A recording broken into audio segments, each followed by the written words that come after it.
శివుడు ఉద్ధరించగలడు అనడానికి ప్రత్యక్ష ప్రమాణం మనకే ఉంది కదా. శివం అంటే మంగళం, శోభనం, శ్రేయస్సు, కళ్యాణం.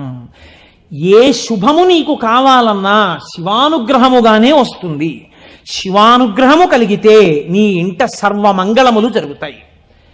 మీరు చూడండి, నేను ఇక్కడ మీకు ఒక గంభీరమైనటువంటి విషయాన్ని వాళ్ళ ప్రస్తావన చెయ్యాలి అని అనుకుంటున్నాను. బాగుందండి మీరు చెప్పింది, శంకరుడు అంతటి గొప్పవాడే, ఇంతవరకు బాగుంది. కానీ ఇలా ఆయన ఎప్పుడూ మా కంటితో మేము చూడని రూపంలో ఉండడమేనా, లేకపోతే మాకు ఇంతకన్నా ఏమైనా గొప్ప ఉపకారం చేశారా? కళ్యాణం, భద్రం, శ్రేయం, శోభనం, శుభం, వీటన్నింటికీ అర్థం కేవలం శుభాలు చేసుకోవడం, పెళ్లిళ్ళు చేసుకోవడం, బూరులు తింటూ ఉండడం, గారులు తింటూ ఉండడం, ఇవేనా? ఇంకేమైనా చెప్పారా శంకరుడు? ఇవే నా అర్థం, నేను ఇవే మీకు చేసి పెడుతుంటానని ఏమైనా అన్నారా?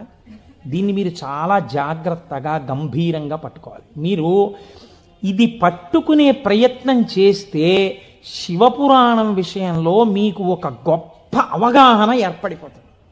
కాబట్టి చెవులు రిక్కించి చాలా జాగ్రత్తగా వినే ప్రయత్నం చేయండి.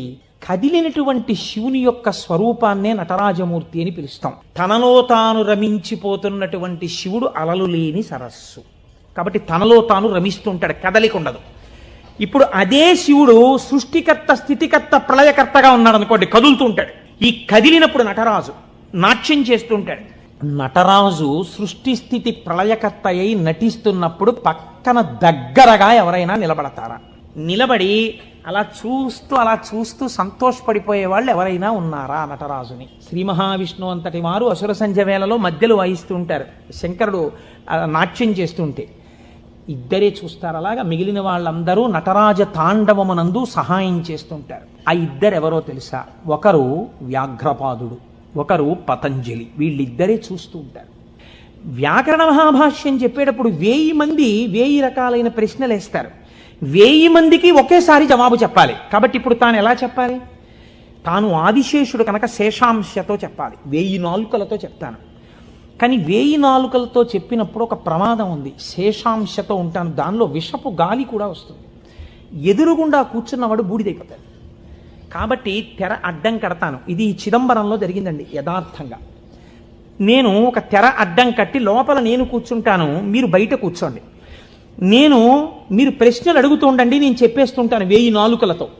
ఒక్క నియమం, 1000 నాలుకలతో నేను కష్టపడి 1000 మంది శిష్యులకు సమాధానం చెప్పడానికి కూర్చుని ఉండగా ఎవడైనా సరే నేను పాఠం పూర్తయిందనే లోపల లేచి వెళ్ళిపోతే వాడు బ్రహ్మరాక్షసుడైపోతాడని చెప్పి శాపం పెడుతున్నానన్నారు. 1000 మంది శిష్యులు కూర్చున్నారు. కొంతమందికి అసలు ప్రారంభంలోనే అనుమానాలు ఉంటాయి. అలాంటి వాళ్ళు కూడా ఉంటారు. ఇప్పుడు ఇది మోక్షద్వారం, ఇందులో దూరితే మోక్షం వస్తుంది అన్నాం అనుకోండి, ఇది ఎవరు పెట్టారండి అంటాడు. వెంటనే వాడు వచ్చాడు. అసలు ముందు తెలుసుకోవడం కన్నా అనుమానాలు ఎక్కువ, అక్కడే పతనం ప్రారంభం. విన్నదాన్ని మననం చేసి దీన్ని మనం ఎంత అనుష్ఠానంలోకి తెద్దామని చూడకుండా మనం ఎన్ని అనుమానాలు ఇందులో తెచ్చేసుకుందాం అనేటప్పటికీ అవి ఎప్పటికీ ఆగవు, మీకు ఎప్పటికీ ఆగవు అనుమానాలు. ఇప్పుడు ఏమైపోయింది, ఇందులో ఒకటికి అనుమానం వచ్చింది. ఏమిటో వెళ్ళిపోతే బ్రహ్మరాక్షసుడు అంటున్నాడు. ఈ మాట వినగానే అసలు నాకు తోచడం మానేసింది. అసలు ఈయన మొదలెట్టే లోపలే కాసేపు బయటికి వెళ్ళి తిరిగి వస్తే మనశ్శాంతిగా ఉంటుంది. పాఠం మొదలెట్టే లోపల వచ్చేద్దామని ముందే వెళ్ళిపోయాడు ఆయన. పాఠం మొదలెట్టేటప్పటికి వద్దాం, కాస్త మనశ్శాంతి వస్తుంది. లేకపోతే ఈయన ఏమిటో లోపల నేను 1000 నాలుకలు అంటున్నాడు, తెరత్తకూడదు అంటున్నాడు, ఓరు నాయనో ఇదంతా ఏ గొడవగా ఉంటుందో, వెళ్ళిపోతే బ్రహ్మరాక్షసుడు అంటున్నాడు. ముందే కాస్త తిరిగి వస్తే, అలా తిరిగి వచ్చేస్తే కాస్త మనశ్శాంతిగా ఉంటుంది, అప్పుడు వచ్చి కూర్చుందాం పాఠానికని ముందే వెళ్ళిపోయాడు. అంటే ఎలా ఉంటారో చూడండి లోకం. ఇప్పుడు పతంజలి వ్యాఖ్యానం మొదలుపెట్టారు. 1000 నాలుకలతో చెప్పేస్తున్నారు ఆయన పాఠం. ఒక ఆయనకి అనుమానం వచ్చింది, ఏమిట్రా 1000 మంది అడుగుతున్నాం, 1000 మందికి చెప్పేస్తున్నాడు సమాధానాలు, ఎలా చెప్తున్నాడు రా ఈయన? తెర అడ్డం కట్టాడు, నేను చెప్తాను లేండి అన్నాడు. నిజంగా అసలు ఎలా చెప్పగలుగుతున్నాడో ఒక్కసారి చూద్దామని. చూడండి, సేవ చేస్తున్నారు పరమాత్మకి అని తెరడ్డం పెడితే ముందు వరుసలో కూర్చున్నవాడు తెరెత్తి చూస్తుంటాడు. ఎంత తప్పది అంటే అది కూడా భక్తి.